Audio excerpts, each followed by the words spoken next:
House Speaker and now Alpha Institute Chairman. It's great to see you as we try to understand what this all means. First of all, just tell me what you think of the firing. And do you believe, as we were talking to Steve Liesman before, that she has been fired, she's officially fired, and now she's going to effectively have to go to court to keep her job, or Trump is going to have to go to court to keep her from going to the job?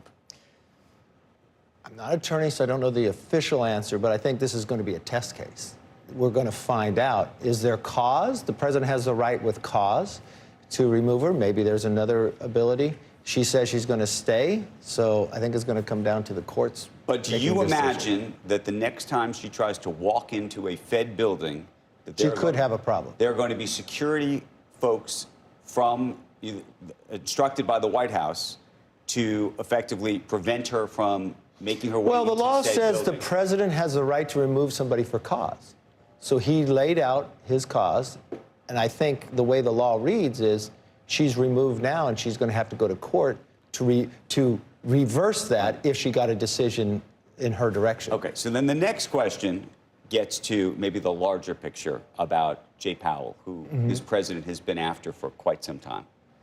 Do you believe this is just a almost test case, if you will, for whether he could fire Jay Powell? No, because I think the Supreme Court's made the decision, and in Trump's mind, I believe he's decided, look, and he's actually answered this question too, he's gone in May. Okay. Now, does that mean the president waits till May to name his replacement? I don't believe that's the case. I believe the president could, as early as next month or the month after, name who will become chair. They've got to go through the process to get confirmed, right, and they'll be prepared. Let me ask you a different question. Sure. As a Republican, yes, are you troubled in any way by the politics of what's happened here with Cook? That's not to say that Cook has not done something inappropriate or wrong.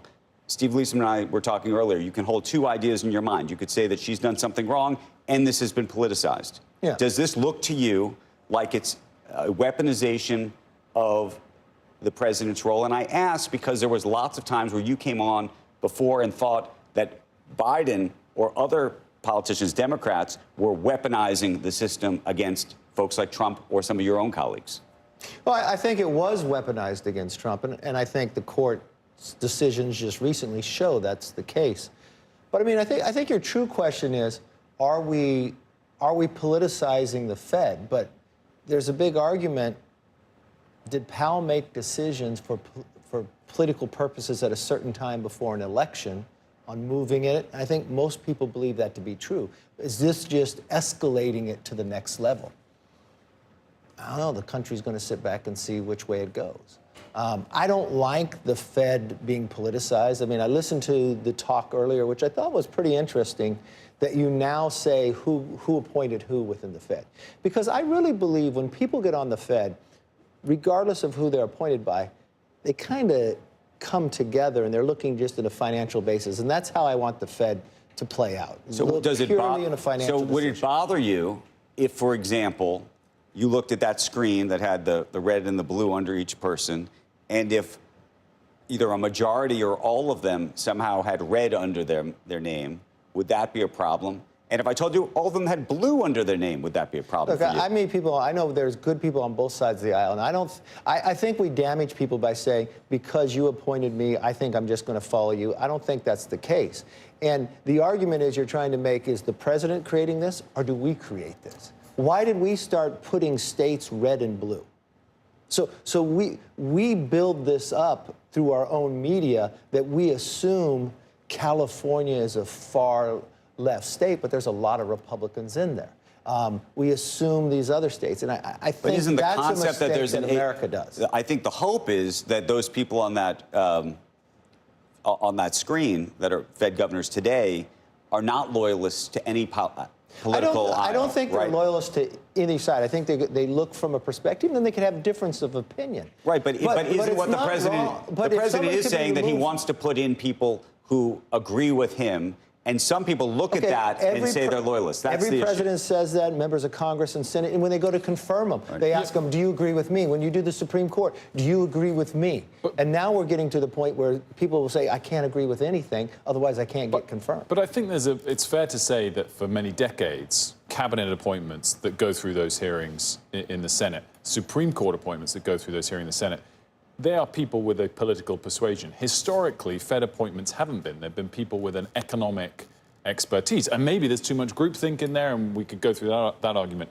But have we now turned a corner where the most qualified people who might have very high-paid jobs in finance or whatever aren't going to even want to be considered for these types of roles? And you're appointing politicians going forward? I don't believe so. I believe you could talk to a lot of people. They'd love to be on the Fed. I hear from them all the time. You look at the number of people campaigning for chair without campaigning for it, right? That is a major honor to do. And when you get on the Fed, you are pretty independent. I mean, you're not interacting with the House and the Senate. You're making decisions, and people are waiting to hear what's being done. It's still going to be that way.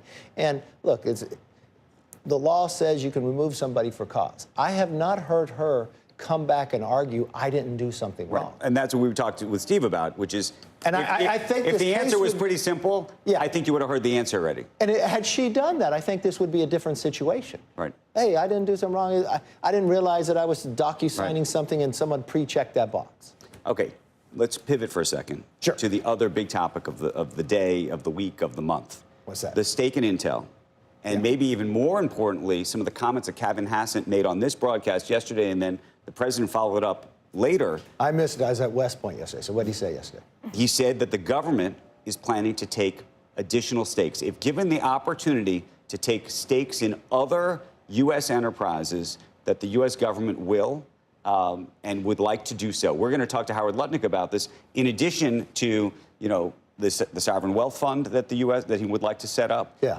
And I'm just curious about how you as a Republican feel about this. And I ask because, as we said to Kevin Hassett, since the 1980s, Reagan used to say that the 9 most dangerous words in America were, you know, I'm here from the government and I'm here to help. Look, and look, in my principle, I fundamentally believe, look, I don't like government owning businesses. I don't think that, I think America is more affected by competition. I think that's why we're surpassed others. But I think this is the follow-up question you have to ask to Kevin and the others.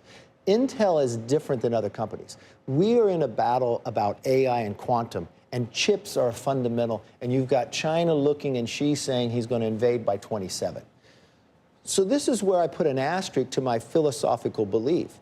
But I want government to do something about rare earth. I want to do something about chips. And I don't want to be beholden to China. Okay, right. It's the whole reason. But then do you support the sale of NVIDIA and AMD chips? Okay, I'll answer that, but let me finish. This is the whole reason I created the Select Committee on China, which is very bipartisan.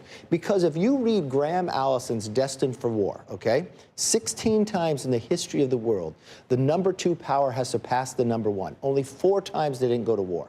If we had learned anything from COVID, we are too dependent on China. They control 90% of the minerals, 95% of the processing, and government came in and partnered with a mine, which normally philosophically I would oppose to, but I support that. So I would put an asterisk at this. If this is about chips, I'm going to say this is the smart move. Okay, can I ask a separate question then? Yes. Are you an advocate of NVIDIA and AMD selling their lower power chips to China and the U.S. taking an additional VIG in exchange for that opportunity?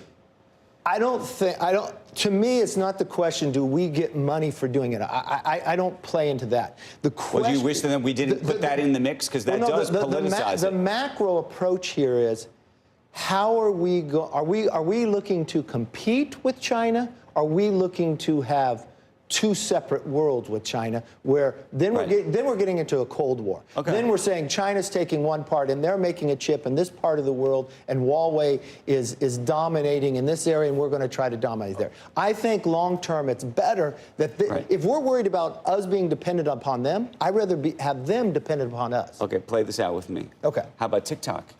Yeah. So here we had Congress actually created a rule, a law to outlaw this thing because it was a national security threat. Yes. You and so many others came on this television program and said, hair on fire. This thing is an actual threat to the nation, and it's like an imminent, immediate threat to the nation, right? And here we are, how many? Okay, but to be fair, this happened when I had left Congress. But in that law, if you read that law, it also put a provision in there for the president, like we do on tariffs, to have to pause or do something different. And I think from a political basis, 100 million Americans use this. And we dealt with this in a Congress but before I was there. You do see all the inconsistencies here, right? Like, you do see that the public looks at this between TikTok on one end, AMD and NVIDIA on the other end. The golden share. Give us stare. Okay, now wait a minute. But I think you're taking a small part and you're not threading all the way through. Because on TikTok, the president says he is going to do something. And this is what, in the president's first term, wanted to do with TikTok, but couldn't get all the way.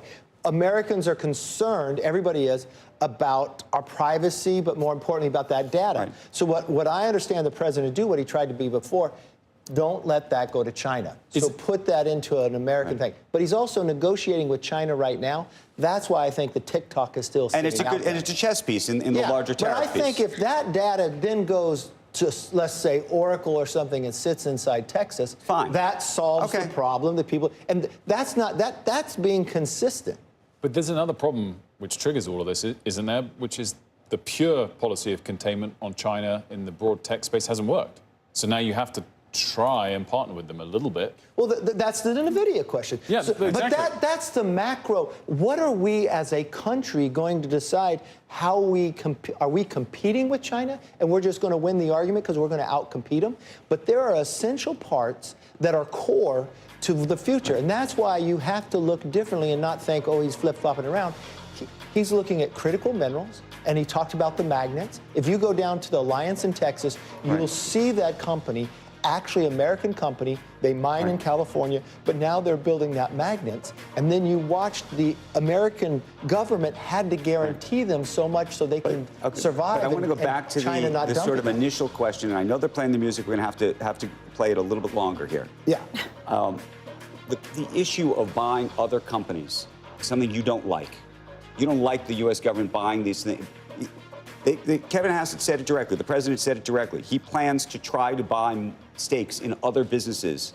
And what I'm curious about is why we're not hearing from your former colleagues saying that they don't like this. I would imagine they don't like this. This is a fundamental question in the beginning. And if you look at a core Republican, Republicans don't believe it's efficient to have government owning because the companies are not efficient. And that's proved true all the way around. But we're also looking at a world that is fundamentally changing before our eyes with AI and quantum. And we're watching that China systematically went out, used their government to dump, to have the private sector businesses go out. And so for us to compete, this is a little like during World War II. What did government have to get involved? By American government in these core industries, critical minerals, processing, we're going to probably have to guarantee something. So you think now, the way they're looking at it is, from the taxpayer's point of view, I want a return am I just going to give you money or I'm going to guarantee? They're not outright buying it. They're not going into industries that China doesn't have a situation where they own 95% of it. So that is why I put an asterisk behind my principles that this could be a very smart move because we just went through this battle with tariffs and China was better prepared in essence for this debate this time. What I don't understand is you said you like competition. Yes. Right? Do you think the tariffs are helping that? I talked to the CEO of an automaker last week who said that the entire auto industry in the United States 10 years from now, will be at a complete disadvantage because it will not be competing against the rest of the world at all. We have created a completely domestic market that, by the way, will not even be able to succeed exporting our vehicles because, frankly, China and everybody else is going to be able to be doing much more extraordinary things than we are, given our cost base and everything else. So we've talked on this set many times about reciprocal, right? So if you watch where the tariffs end up, I also watched, and I just came from Alliance, where a number of foreign companies are rushing to build in America. And I've also watched other places open up. Like we talked about this, Fiji. Fiji has just now opened up their markets where they hadn't before. Europe, where we had gone 40 or 50 years. So I'm just arguing to you that it's going to be harder to sell American cars into Europe because the Chinese are going to be competing with us there, but our market here is not open at all, and so the Okay, but this is a long-term question. Do you think you're going? Sometimes you got to break China to open up the markets for people to realize what they're doing. And I think that's the uniqueness about Trump, where he'll shock people, where he'll say, I'm going to do this something, and puts a very big margin. Well, they were never going to discuss or open up the markets with him. Now they come back, and we get a movement forward. And that's why I think you've got to take a longer-term look at what he's doing. I think it's more systematic. I mean, look, on his first trip, he went to Saudi Arabia. And what did that do? It secured the ability that the price of oil was going to drop lower, right? So that takes care of some inflation. But also, it puts a check onto Putin because his whole economy is based on the price of oil. And it's also, he's battling the creeks, the China, Russia, North Korea, and Iran. And then he puts a check into Iran. He is resetting this world in a position where we had gotten too far behind. So, yes, my principles are I don't want government playing. But if there is essential places where China has control and dependence, and we have dependency on them, I am saying yes. I think the government is going to have to do some type of investment here because they'll dump on our private sector and they won't survive. And that's not a fair game. And that's when we get into also the tariffs being reciprocal. Right. You've got to measure this out instead of sitting back. We've gone way over time, but we love talking. But I love this discussion. I love this discussion. I love this discussion, too. We could do it for a very long time. I want to thank you.